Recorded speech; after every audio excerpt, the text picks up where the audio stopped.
Gokul global university Siddhpur ખાતે cabinet મંત્રી બલવંતસિંહ રાજપૂતની અધ્યક્ષતામાં કારગિલ વિજય દિવસની ઉજવણી અંતર્ગત મિની મેરેથોન યોજાઈ હતી। આ મેરેથોનને કેબિનેટ મંત્રી બલવંતસિંહ રાજપૂતે લીલી ઝંડી આપી પ્રસ્થાન કરાવી હતી।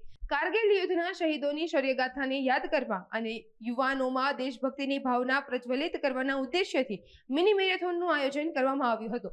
ગોકુળ ગ્લોબલ યુનિવર્સિટીની LS હાઈસ્કૂલ સિદ્ધપુર સુધી યોજાયેલી મેરેથોનમાં સિદ્ધપુર તાલુકાની વિવિધ શાળાઓ અને યુનિવર્સિટીના વિદ્યાર્થીઓએ ઉમંગપૂર્વક ભાગ લીધો હતો। આ દરમિયાન પૂર્વ કેબિનેટ મંત્રી બળવંતસિંહ રાજપૂતે કારગિલ યુદ્ધમાં દેશ માટે સર્વસ્વ અર્પણ કરનાર શૂરવીર શહીદોના બલિદાનને બિરદાવ્યું હતું।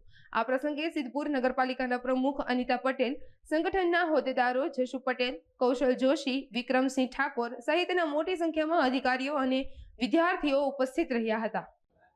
આજે ભારત દેશ માટે ગૌરવનો દિવસ છે, એટલા માટે કે 1999માં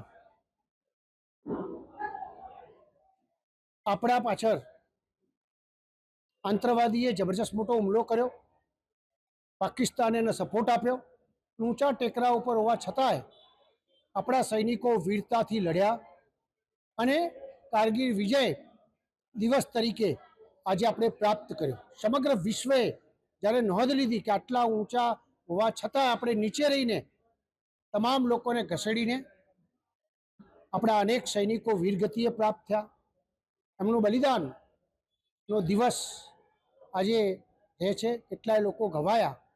એના નિમિત્તે ગોકુલે સમગ્ર ભારતના યુવાનોને સારો મેસેજ જાય એ બાબતે એક મેરેથોનનું સરસ આયોજન કર્યું અને અંદર 2000થી વધારે લોકો જોડાણા અને એ મેસેજ એવો છે કે આપણો દેશ, આપણા યુવાનો એકમેક રહે અને આવી ગમે તેવી પરિસ્થિતિની અંદર દેશના ખડે પગે 140 કરોડ જનતા ઊભી રહે એ પ્રકારનો મેસેજ આપવાની કોશિશ કરી છે।